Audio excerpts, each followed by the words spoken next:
Hey y'all, it's Chris with Rockin Farm, and the topic for today, well, it's going to have to be preparedness.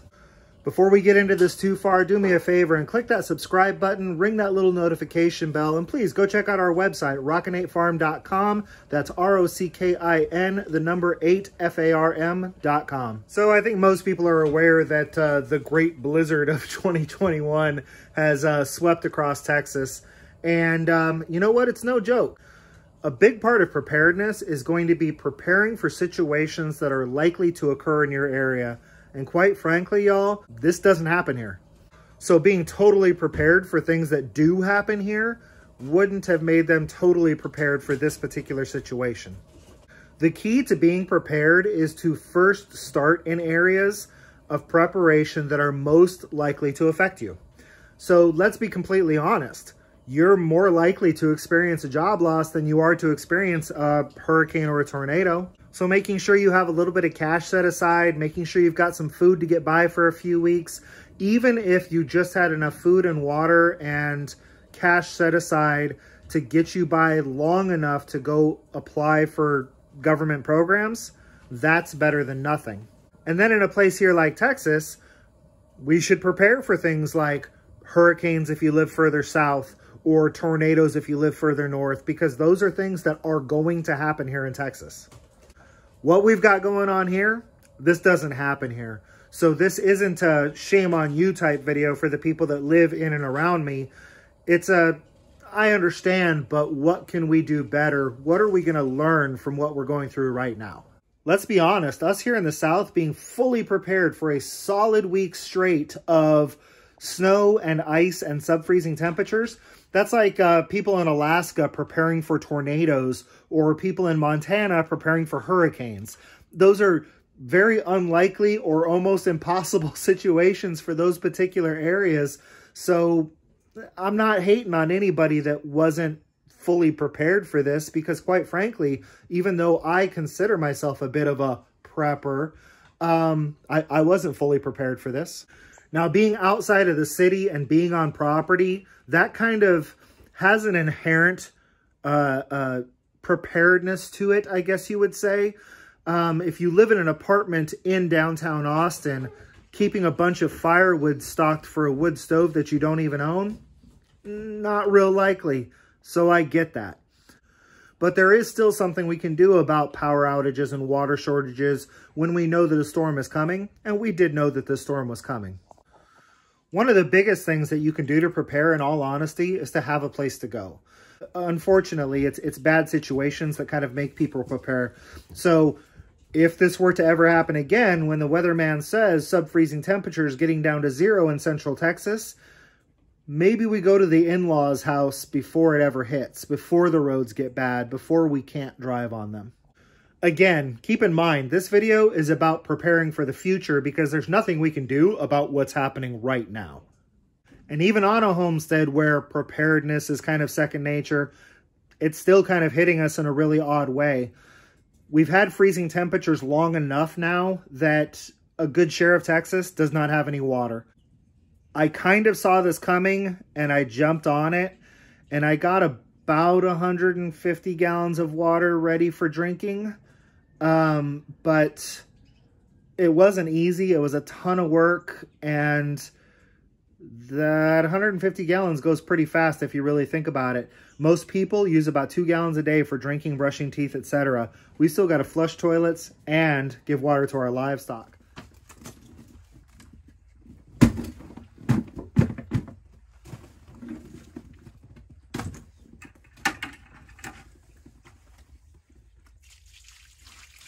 So for toilet flushing and livestock, we've reverted to melting snow. But again, not everybody has this ability. If you live in a place where you can't have a barbecue on your balcony, then you're not going to have one of these either. Now the snow is clean, so we don't have to worry about boil water notices, and a little dirt obviously never hurt an animal who roots around for its food in the ground all day long. So we're melting the snow for livestock. Basically, I get up every morning, I take a bucket of water out to the livestock, and then I start melting water for the rest of the day and the next day. Same thing with toilets, you know. I take our bucket of waters that I've strained all the sticks and leaves out of, and this is going to be our toilet flushing water for the day. So hopefully nobody has to go too bad. It brings a whole new meaning to the old adage of if it's brown, flush it down, and if it's yellow, let it mellow. Temperatures like this do bring other problems too, such as the fact that our septic leach field is freezing. So we're having a few problems with the toilet, and that's why we definitely are not flushing if we don't have to flush.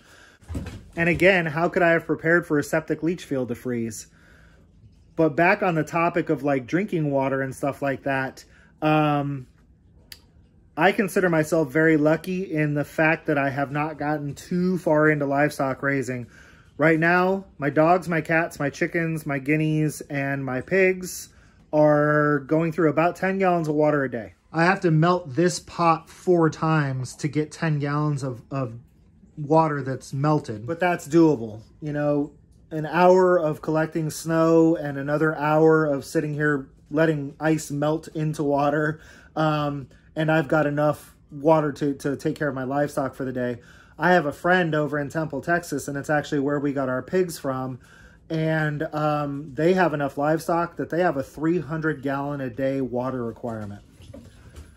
I'm noticing with the snow melting, it's about a 50% ratio.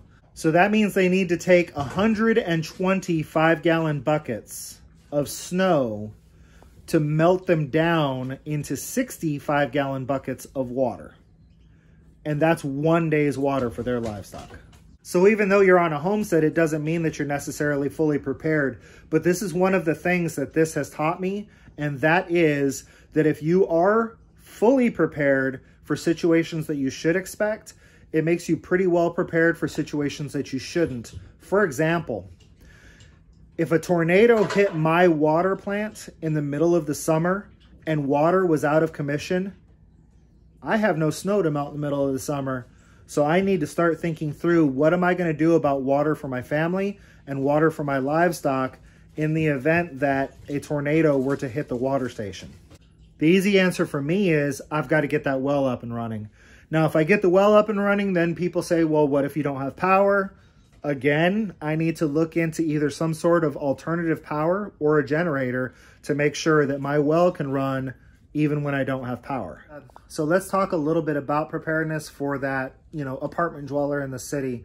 You can do some really simple things that are going to help you get through some pretty crappy situations. A couple gallons of rice, a couple gallons of beans, a bathtub full of drinking water that you filled up before the water went bad or went out, and a Coleman camp stove with a propane tank. Those are all very affordable, very easy preps, and that means that you're eating warm meals for a couple of weeks. Are you going to get tired of rice and beans? Sure. But is rice and beans better than not eating? Definitely. So, like I said, those are some very simple preps to just make sure that you can eat a hot meal. I know a lot of people that have lost power, they have no idea what a hot meal tastes like right now. A simple Coleman camping stove that you can get dirt cheap on someplace like Craigslist, Let Go, and quite frankly, they're not bad at all, brand new, guarantees that you're going to get some hot meals during that extended period of power outage. Knowing that there's a possibility that we could lose water, and getting basically all the pots and pans and stuff in your house filled up with water and filling that bathtub up with water, that's going to help make sure that you can keep your sanitation in order, because that's a lot of people get sick during disaster type events because of poor sanitation. So you need the ability to flush a toilet, and a bathtub full of water is going to help you do that. A big pot, maybe a cooler or something filled with water, now you've got a little bit to drink. Now here we're talking about getting into a little bit of money, but it's not necessarily something that is completely unaffordable if you kind of save up and prepare in advance for it.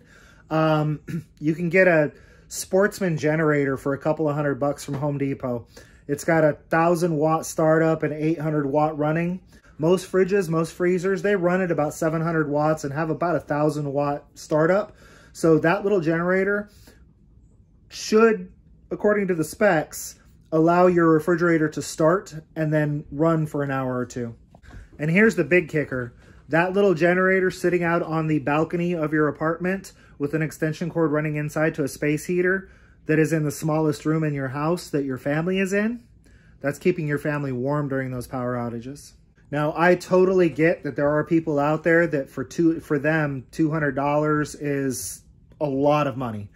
I've been there. I have been in a place where the idea of spending $200 on something like that was so far-fetched it was ridiculous. But when I think back to when my family was on WIC checks and food stamps, I could still find $200 a year that we were wasting somewhere. So preparing for something like this is more important than whatever it was that I wasted that $200 on over the course of a year. It's really hard to talk about a subject like this without coming off like you're being judgmental. That's not the case at all. My family has been poor. We have been in a situation where we were seemingly too impoverished to prepare for situations, but we were still kind of able to do it. And we've also been in situations where we were a lot better prepared than we are now. After a couple of moves and some rough financial periods, you know, my food preps are not even remotely close to what they used to be. Back when my family lived in Arizona, we had a year's worth of food for 10 people saved up and stored. But even that, with my diabetes, I have no business eating nothing but rice and beans and macaroni. So my personal food preparation and storage is not even remotely close to what it should be. This is me being honest. This isn't me saying, oh, look how much better than you I am. Keep your chins up, my Texas friends. We will make it through this, and I'm hoping that once we make it through it, we all have a better idea of what we need to do to prepare for some of the what-ifs that might happen again. Keep in mind what I said earlier, making sure that you're prepared for something like a tornado or a hurricane. That's also going to help with being prepared for the unexpected, like what we're going through right now. If anyone has any questions about what you need to do to start getting prepared for situations that could affect your family, or if anybody would like any links or resources, please just ask me down in the comments or shoot me an email. I'd be happy to help anybody out any way that I possibly can. Most people from Texas that I know, they look in the face of a Cat 5 hurricane and they look like this. It's time for a showdown! You and me! I'm right here! Come and get me! So keep your chins up, friends, because we'll make it through this as well. So until I see everybody again, stay strong and do your best to be happy and live healthy.